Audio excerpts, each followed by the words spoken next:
Chapter 14. The rightness of the step I had taken.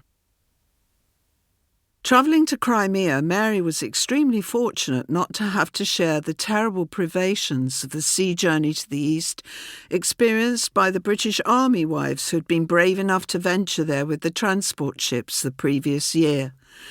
These women had been crowded for the 2 or 3 week duration of the journey to Constantinople into the orlop of old wooden sailing ships rather than the better equipped screw steamers that were carrying the troops. The orlop was the lowest deck of the ship, just above the evil-smelling bilges.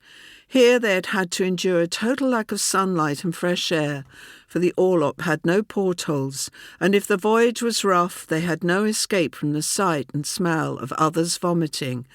Many women grew sick with disease such as fever and typhus. Some died. Others even gave birth in these horrific conditions.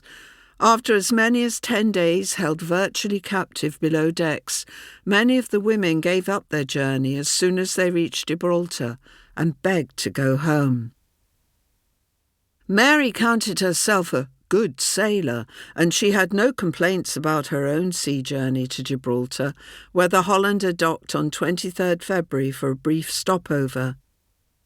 The comfort of this part of the voyage depended on the long, heavy westward swell on the Atlantic, with the ship's stern plunging deeply into water often made turbulent by the winds around the Bay of Biscay, notorious for its terrifying gales.